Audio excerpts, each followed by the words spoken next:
only problem with the Lakers now is LeBron James. And I never thought I would say that, but watching the Lakers versus the Bulls today, I realized something. Now, before we get into what I realized, let's go over a little bit about what happened during the Lakers versus Bulls game.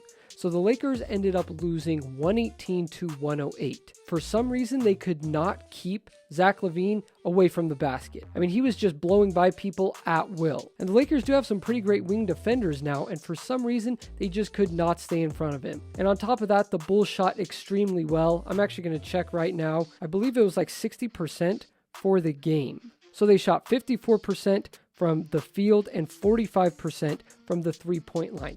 That is not going to cut it if you're wanting to win the game. Now, it was LeBron's first game back, and AD did get into some foul trouble, and they only lost by 10, so that is a good sign. But the only problem with the Lakers, now that they've gotten bigger with Rui Hachimura, who's about 6'8", 6'9", Vanderbilt, who I believe is 6'8" as well, and then you still got AD, you got Mo Bamba, if he could ever get over his injury, and then you also got LeBron, obviously 6'9", and you got a bunch of great height and some great defenders, so they covered up their height and defensive problems, which they had earlier this season. They got some shooting. Troy Brown Jr. has been shooting the ball great. Malik Beasley has been shooting the ball. D'Angelo Russell was killing it before he got injured.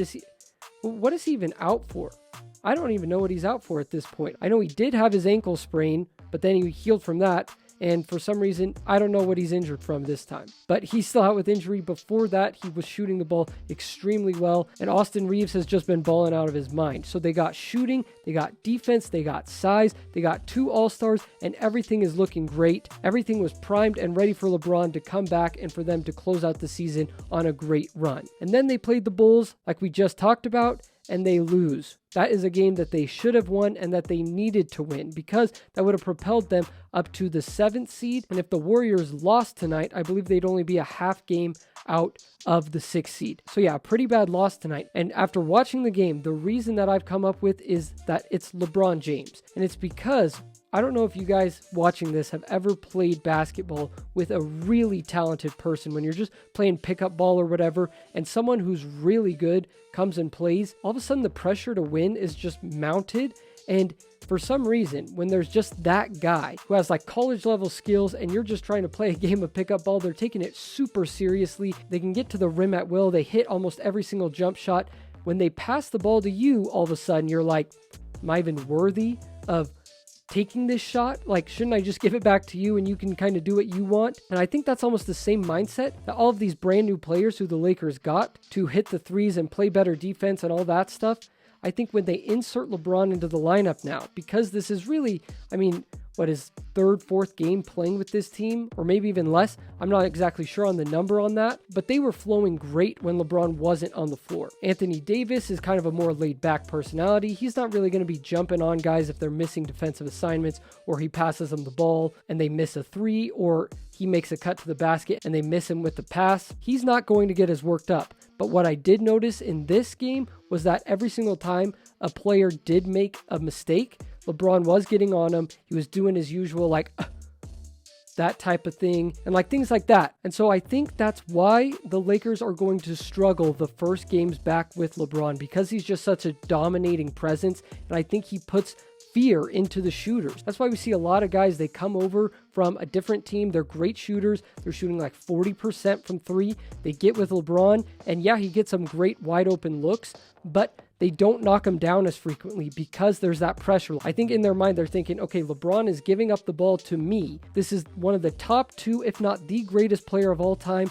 the leading scorer of all time, and he's giving up the ball to me to hit this shot. I think it gets their palms a little sweaty and they don't make shots as well. We've seen it with Kyle Korver. I'm trying to think of some off the top of my head.